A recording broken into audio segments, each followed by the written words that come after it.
If you feel cringe every time you post authority content, well, it is good because your instinct is right. The personal brand playbook everyone taught you between 2020 and 2024 is quietly costing you clients in 2026. And here's here is what replaced it. And I want to talk about something I've been working through myself. A shift that explains why some coaches are quietly scaling 50K a month right now, while others are grinding harder than ever and watching their numbers flatline. This isn't a new tactic.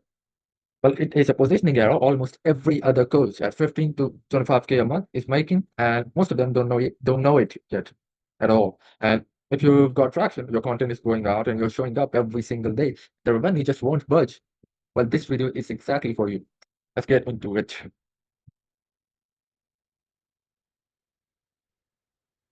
Ooh.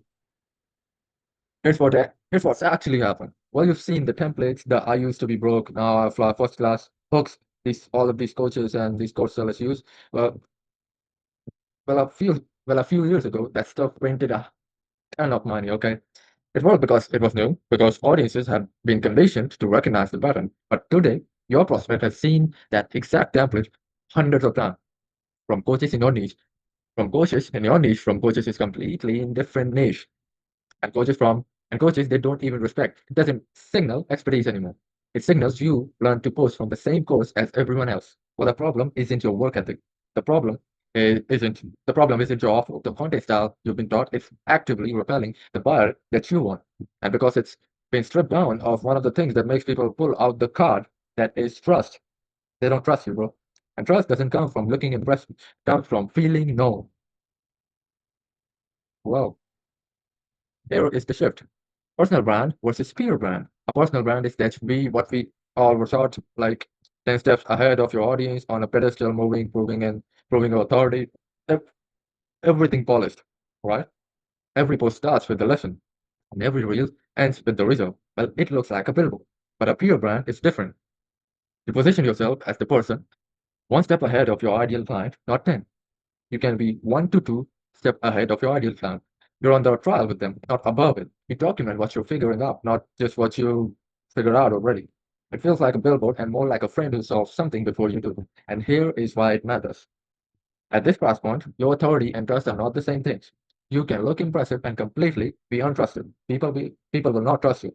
And at 3K to 10K, buyers don't buy from who they admire, they buy from who they believe that can actually help them specifically. And that belief comes from proximity, not distance.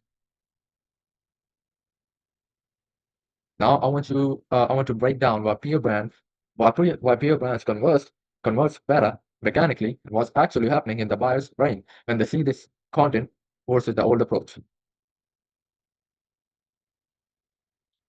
Well, first, the guru post trigger and entertainment response. Guru posts trigger an entertainment response, but peer post triggers an identification response. They identify you. They kind of relate to you. They kind of relate to your speech, the words you're telling them, the words you use, everything that you're targeting about them, their demographics, their psychographics, well, they will feel it. This is top-notch marketing.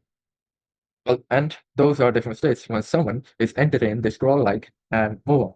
But when someone identifies you, when they think that's me, and that's exactly what I'm dealing with, they will stop and they read it twice. They save it, they DM you, and it will not be long that they will become a customer. Second, distance equals doubt. The bigger the perceived gap between you and your prospect, the louder the internal voice that says, that won't work for me. My situation is different.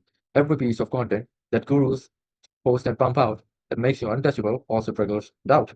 Peer content closes that gap. Third, peer content. Third, peer brands kill the main buying objection before the call even starts. And the number one reason coaches don't close isn't high ticket isn't price. Okay, it's I don't know if this person gets my specific situation type of mentality of the prospect they're dealing with. The prospect is uncertain and is not confident that the other party will be able to solve their problem. And these are the two things that enable the sale: confidence and certainty. Fourth, status for the status for the closer in 2020. Relatability is the closer in 2026.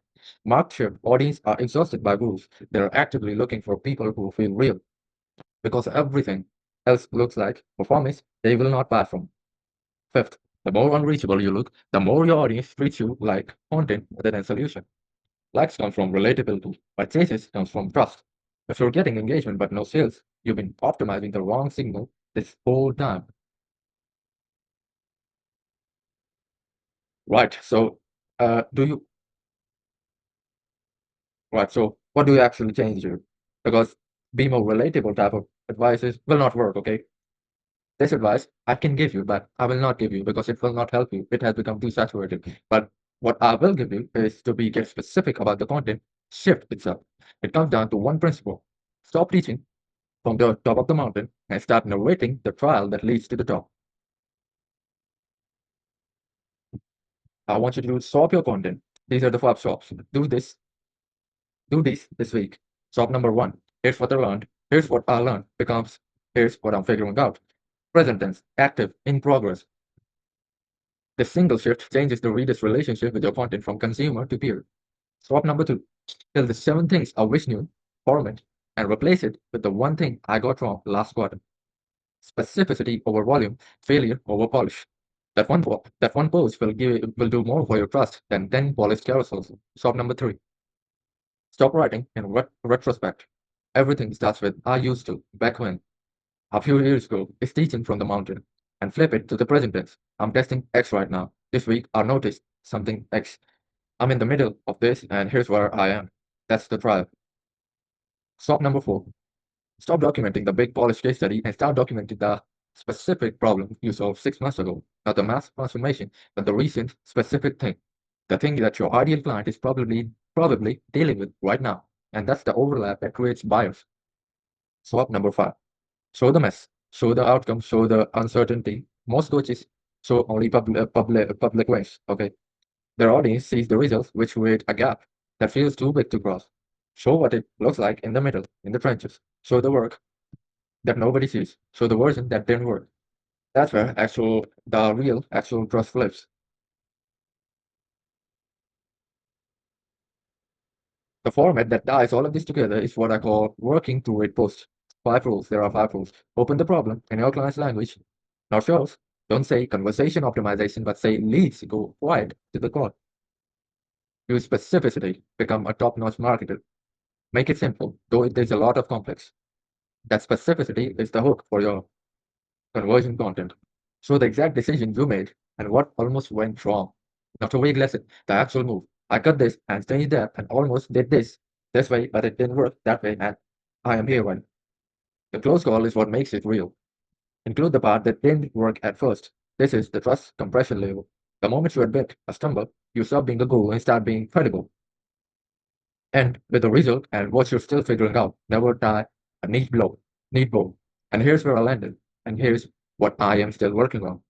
That's the signal. That shows that you are in the real process with them, showing the real document that you're experiencing, not highlight reel. And no CTA, don't end with a book a call. The post needs to prove the trust has been built. What most coaches do is that they add book a call at every post. But what I want you to do is first adapt to this new style of content. Create trust as you go through. And alternatively, one by one, as you get the gist of it, you put book a call in the description. And when they do, the conversion is already half done. Takeaway is stop performing and start documenting the right way. The guru era isn't over because gurus stopped being good. It's over because the market got nice to the template. And the coaches running right now are the ones who made themselves feel accessible, real, and one step ahead. Your move this week. Pick one post, write it in present tense. Show this number, drop the CTA for now, and put it out. If this landed for you, subscribe, and I'm documenting everything here that I'm figuring out in real time. I'll see you in the next one.